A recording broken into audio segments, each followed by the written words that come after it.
Halo teman-teman, Assalamualaikum warahmatullahi wabarakatuh. Kalian tahu nggak sih bagaimana cara para ulama menyebarkan agama Islam di Indonesia? Sebelum itu, perkenalkan nama saya Laura, absen 21 dari kelas 10 DJKT 2 dari SMK Negeri 1 Pati.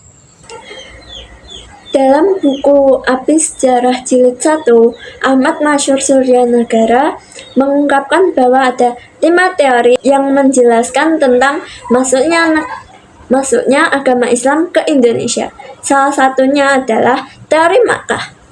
Buya Hamka pada seminar tentang masuknya Islam ke Nusantara yang digelar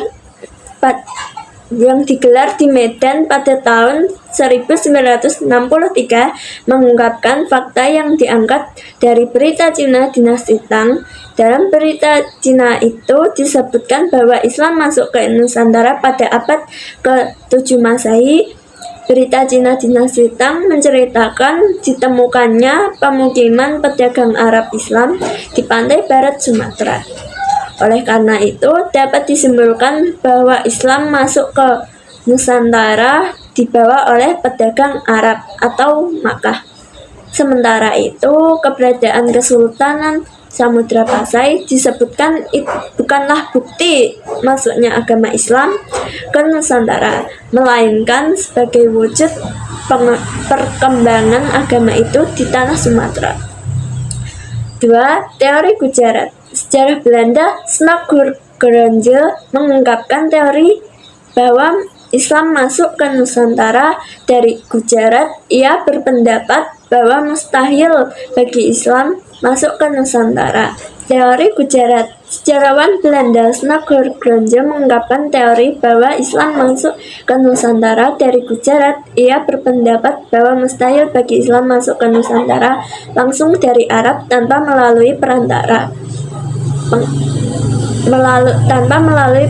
pengajaran tasawuf yang telah berkembang di India atau Gujarat. Menurut teori Gujarat, wilayah pertama Indonesia yang mengenal ajaran Islam adalah Kesultanan Samudra Pasai pada abad ke-13 Masehi. Dan teori yang ketiga, teori Persia. Menurut teori ini, Islam masuk dari Persia dan bermazhab Syiah. Pendapat ini didasarkan pada sistem pengeja bacaan huruf di Al-Quran, terutama di Jawa Barat yang menggunakan ejaan Persia. Teori ini dipandang lemah karena tidak semua pengguna sistem baca tersebut di Persia sebagai penganut Syiah. Pada saat itu, Baghdad sebagai ibu kota kekhalifahan Bani Abbasiyah yang mayoritas khalifahnya merupakan penganut Ahlus Sunnah wal Jamaah. Lebih dari itu, adanya fakta bahwa mayoritas Muslim Jawa Barat bermazhab Syafi'i sekaligus berpaham Ahlus Sunnah wal Jamaah, bukan pengikut Syiah. 4. Teori Cina. Lain lagi teori masuknya Islam ke Nusantara yang diungkapkan sejarawan Indonesia Slamet Muljana. Slamet Muljana tidak hanya berpendapat bahwa Sultan Demak adalah orang perantara Cina. Ia juga menyimpulkan bahwa para wali Songo adalah keturunan Cina. Pendapat ini bertolak dari kronik Kelenteng Sampokong.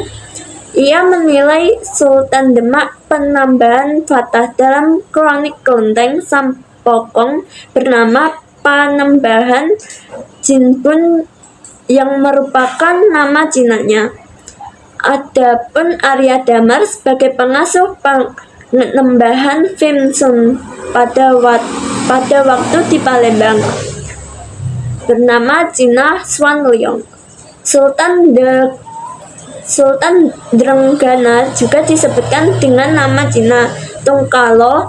Menurut kebudayaan Cina, pada penulisan sejarah nama tempat di luar negeri selalu dicinakan penulisannya. Besar kemungkinan seluruh nama-nama Raja Majapahit dan kerajaan Hindu Majapahit juga dicinakan dalam kronik Kelenteng Sampokong Semarang. Dan yang terakhir, teori maritim. N.A. Bartlett, seorang sejarawan Pakistan, memandang masuk dan berkembangnya agama Islam di Nusantara merupakan akibat dari umat Islam memiliki pedagang yang dinamik dalam penguasaan maritim dan pasar. Dalam kegiatan perdagangan itulah ajaran Islam mulai diperkenalkan dulu sepanjang jalan laut perniagaan melalui pantai-pantai tempat persinggahannya. Perkembangan kesultanan di Indonesia pada masa perkembangan agama Islam adalah kurun waktu pada saat umat Islam telah membangun kesultanan sebagai bentuk kekuasaan politik. Sebagai contohnya, Kesultanan Samudra Pasai di Sumatera Utara pada abad ke-13 Masehi, Kesultanan Leran di Gresik, Jawa Timur pada abad ke-11 Masehi. Perkembangan Islam di Indonesia semakin meluas seiring dengan banyaknya raja-raja Hindu yang memeluk agama Islam. Dengan demikian terbentuklah Kesultanan Islam di berbagai wilayah Indonesia. Salah satu motif dari raja memeluk Islam adalah untuk mempertahankan kekuasaannya karena mayoritas rakyatnya sudah memeluk Islam terlebih dahulu. Rakyat berbondong-bondong masuk Islam karena syarat Islam sangatlah mudah. Lebih dari itu, Islam tidak mengenal sistem kasta. Islam dianggap sebagai agama pembebas bagi rakyat jelata. Tumbuhlah Kesultanan Islam di Indonesia tidak dapat dilepaskan dari sebab timbulnya politik di luar Indonesia. Periode Khulafaur Rasyidin, Bani Umayyah, Bani Abbasiyah, Fatimiyah, hingga Kesultanan Turki Utsmani. Kemudian diikuti dengan runtuhnya pengaruh Hindu, Buddha di India, dan munculnya kerajaan Moghul. Perkembangan Islam di Peking, Cina berpengaruh terhadap pertumbuhan masjid, pesantren, baik di dalam maupun di luar Pulau Jawa. Menurut Ibnu Battuta, Kesultanan Samudra Pasai bermazhab Syafi'i, bukan mazhab Syiah. Oleh karena itu, Buya Hamka berkeyakinan bahwa Islam dibawa langsung oleh saudagar dari Makkah, bukan dari Gujarat. Sejarawan Belanda pada masa kolonial membagi periodisasi sejarah Indonesia menjadi 4, yaitu 1. Zaman animisme dan dinamisme. Yang kedua, zaman Hinduisme dan Buddhisme. Yang ketiga, zaman Islamisme. Dan yang keempat adalah zaman Katolikisme dan Protestantisme. Bertolak dari periodisasi ini, sejarah Islam ditulis setelah Kerajaan Majapahit mengalami kemunduran pada abad ke-15 Masehi. Tidak dijelaskan bahwa sejak abad ke-7 agama Islam sudah mulai didakwakan di Indonesia. Akibatnya, Islam dianggap baru masuk dan dikenal oleh masyarakat Indonesia pada abad ke-15 Masehi. Dibuktikan dengan berdirinya Kesultanan Demak dan kiprah Wali Songo dalam menyebarkan Islam pada abad ke-15. Siapa aja sih tokoh yang menyebarkan agama Islam di Indonesia? Salah satu penyebar agama Islam di Indonesia adalah Sultan Malik Al-Saleh yang menyebarkan agama Islam pada tahun 1267 sampai 1297 Masehi. Sultan Malik Al-Saleh merupakan pendiri dan juga raja pertama Samudra Pasai yang memeluk agama Islam berkat pertemuannya dengan Syekh Ismail dari Mekah. Setelah masuk Islam, Meurah Silu bergelar Sultan Malik Al-Saleh dan berkuasa selama 29 tahun. Kedua, ada Sultan Ahmad yang menyebarkan agama Islam pada tahun 1326 sampai 1348 Masehi. Beliau merupakan Sultan Samudra Pasai yang ketiga, bergelar Sultan Malik Al-Tahir kedua. Pada masa pemerintahannya, Kesultanan Samudra Pasai dikunjungi oleh seorang penjelajah dari Maroko, yaitu Ibnu Battuta. Menurut catatan Ibnu Battuta, Sultan Ahmad sangat memperhatikan perkembangan dan kemajuan agama Islam. Beliau berusaha keras untuk menyebarkan ajaran Islam ke berbagai wilayah di sekitar Samudra Pasai. Yang ketiga, Sultan Alauddin Riayat Shah. Beliau menyebarkan agama Islam pada tahun 1538 sampai 1571 Masehi. Beliau merupakan Sultan Aceh ketiga, terkenal sebagai peletak dasar-dasar kejayaan Kesultanan Aceh, hubungan baik dengan Kesultanan Turki Utsmani, dan kerajaan-kerajaan Islam lainnya. Menjadi pemerintahannya semakin kuat bahkan militer. Kesultanan Aceh terkenal handal karena mendapatkan bantuan dari Kesultanan Turki Utsmani. Sultan Alauddin Riayat Shah berperan dan berjasa dalam penyebaran Islam di wilayah Aceh. Keempat, ada Wali Songo yang menyebarkan Islam pada tahun 1404 sampai 1546 Masehi. Wali Songo merupakan 9 wali atau sunan yang menjadi pelopor penyebaran Islam di Pulau Jawa. Mereka adalah Sunan Gresik, Sunan Ampel, Sunan Bonang, Sunan Giri, Sunan Derajat, Sunan Kalijaga, Sunan Kudus, Sunan Muria, dan Sunan Gunung Jati. Dan yang kelima, ada Sultan Alauddin. Sultan Alauddin nama aslinya adalah Imangaragi Daeng Manrabbi'a, dinobatkan sebagai Raja Goa pada usia 7 tahun. Beliau termasuk tokoh yang berjasa besar pada penyebaran agama Islam di Sulawesi Selatan.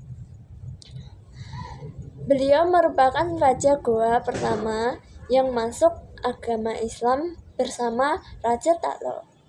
Oleh karenanya, rakyat Goa dan Talo secara bertahap memeluk agama Islam.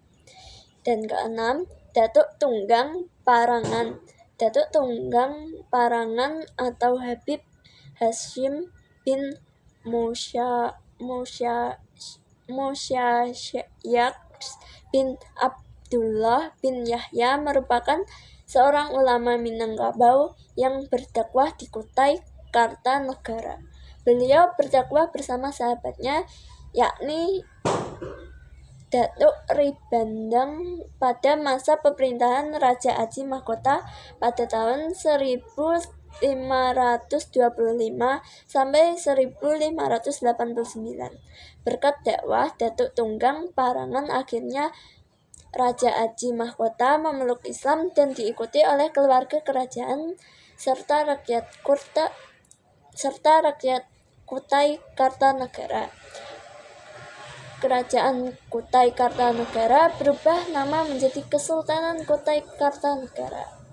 Dan yang ketujuh, Sultan Zainal Abidin. Beliau memerintahkan Kesultanan Ternate pada kurun waktu 1486 sampai 1500 Masehi. Sejak usia beliau mendapatkan pendidikan agama dari ayahnya dan dari seorang ulama bernama Datuk Ulama Husain. Setelah dinobatkan menjadi raja, beliau menjadi Islam sebagai landasan resmi bernegara, hingga kerajaan Ternate berubah nama menjadi Kesultanan Ternate.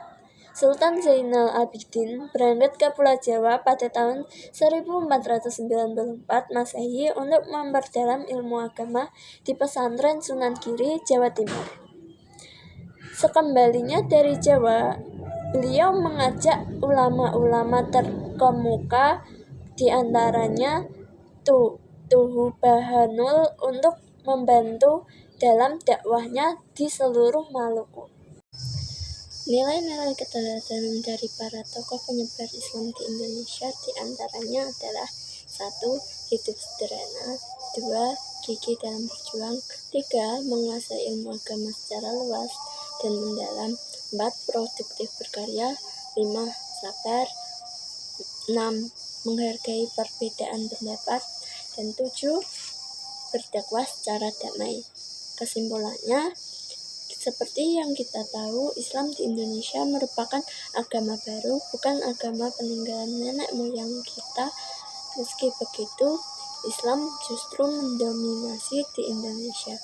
Hal ini tentunya karena kesabaran para ulama di Indonesia menyebarkan agama Islam. Maka dari itu, keteladanan para ulama penyebaran Islam di Indonesia harus kita ikuti. Terima kasih, itu saja yang dapat saya sampaikan, dan mohon maaf jika ada kesalahan kata maupun perbuatan. Namanya juga manusia, tidak ada yang luput dari kesalahan. Jangan takut akan perubahan. Anda mungkin kehilangan sesuatu yang lebih baik, tetapi Anda mungkin mendapatkan sesuatu yang lebih baik.